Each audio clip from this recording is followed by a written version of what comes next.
Hello friends, welcome to EPG Pathshala. I am Professor S.P. Singh from Faculty of Management Studies, Gurukul Kangadi University, Haridwar. Today we are going to study Module 9 on processing of data.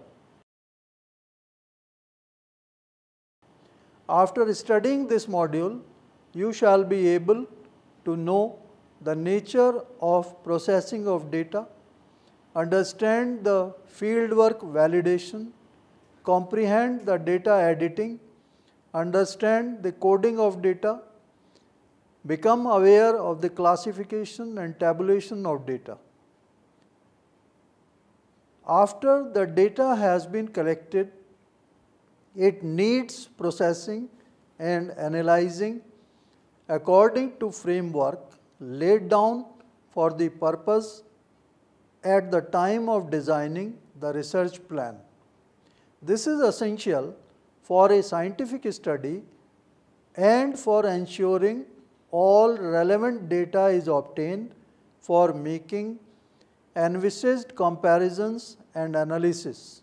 Thus, processing implies editing, coding, classification, and tabulation of collected data to render them amenable to analysis. The data analysis refers to the computation of specified measures along with looking for relationships existing among data groups. Thus, relationships or differences that support or conflict with original or new hypothesis should be subjected to statistical tests of significance to determine the validity with which data can be said to indicate any conclusions. Analysis of data involves a number of closely related operations performed with the purpose of summarizing the collected data and organizing these in a way that they answer the research questions. Data editing. Editing of data consists of a process of investigating the collected raw data, especially in surveys, to detect errors and omissions and to correct these when possible. While carrying out the editing, the researcher needs to ensure that the data obtained is complete in all respects, is consistent with other facts gathered, is accurate in terms of information recorded, and responses sought. The responses are in the instructed format, uniformly entered, as completed as possible, and have been well arranged to facilitate coding and tabulation. To ensure that data screening and cleaning, which is essentially the requirement of the editing process, has been carried out, the researcher needs to carry out the process at two levels, at the field editing and central editing. Field editing. In the field editing, the investigator evaluates the reporting form for the evaluation of the reporting forms by the investigator for entirely finishing all written in abbreviated form while recording the responses. This sort of editing is essential as the individual writing often can be difficult to read. The field editing need be carried out soon after the interview. While performing field editing, the investigator must control him from simply guessing what the respondent would have said if the question had been asked. Self-interviewing has no space in quality research.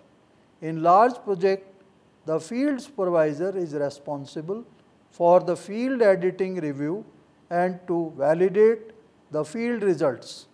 This normally means re-interview of some percentage of respondents, at least on some questions.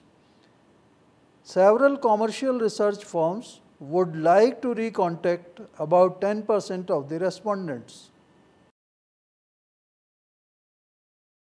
Central editing takes place at the time all completed forms have been returned to the office. This sort of editing implies a single editor in case of a small study and a team of editors for a large inquiry carried out a thorough editing. Editors may rectify the evident errors such as an entry in the wrong space and time.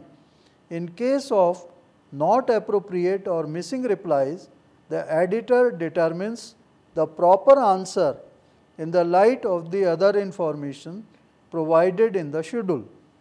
Sometimes the clarification may be sought from the respondent. The editor must delete the answer if the same is inappropriate and he has no basis to determine the correct answer or the response. In such a case, an editing entry of no answer is needed.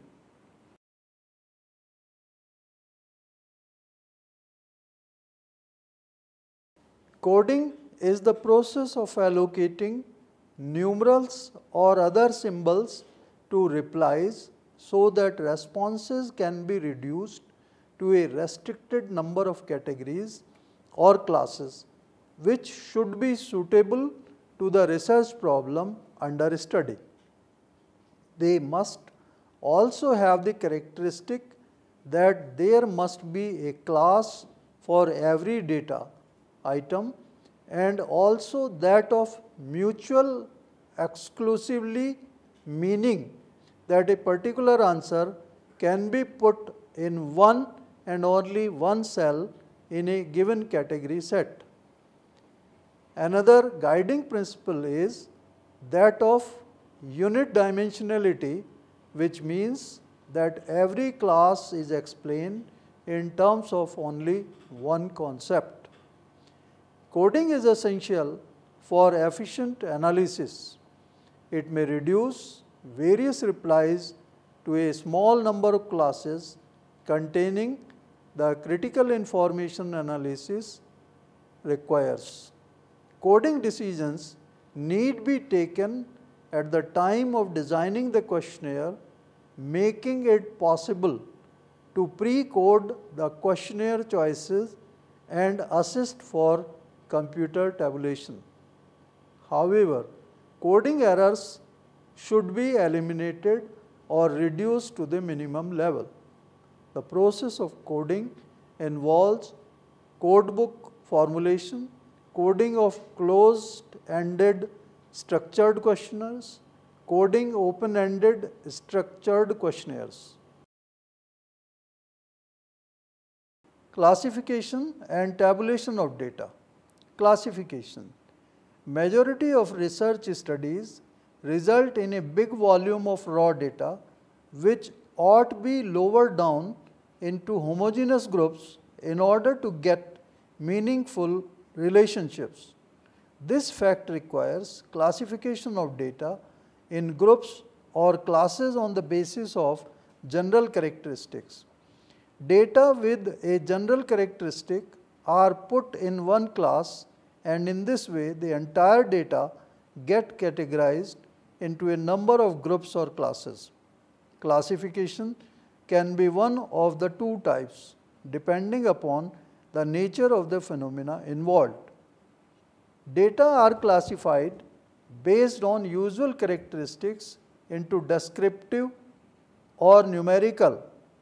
Descriptive characteristics means qualitative phenomena unable to be measured quantitatively, only their presence or absence in an individual item can be taken note of. Data obtained this way based on certain attributes are known as statistics of attributes and their classification. Classification according to class intervals. The numerical characteristics denote quantitative phenomena measured with the help of some statistical units. Data regarding income, production, age, weight, etc. fall in this category. Such data are called as statistics of variables and are categorized based on class intervals. For instance, persons with incomes from rupees 201 to rupees 400 form one group. Those with incomes from 401 to 600 form another group, and so on. This way, the complete data may be divided into a number of groups or class intervals. Each group of class interval thus has an upper and a lower limit known as class limits. The difference between the two class limits is called class magnitude. There may be classes with equal or unequal magnitudes. The number of items occurring in a given class is the frequency of the class. All the classes with their respective frequencies taken together in the form of a table are known as group frequency distribution. Once the data has been cleaned and entered in a tabular form, the researcher is advised to do a preliminary data exploration in order to assess the expected trends of the findings.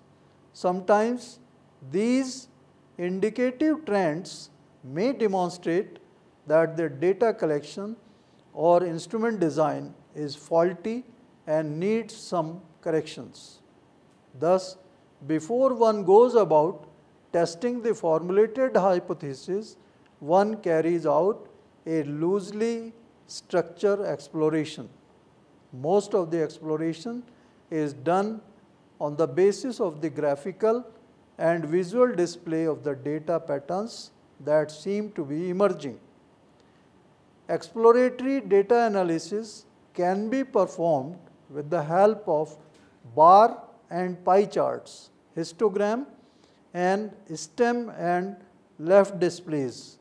Friends, in this module, you have studied the nature of processing of data, the fieldwork validation, the data editing, the coding of data, the classification and tabulation of data. Thanks for visiting EPG Pathshala.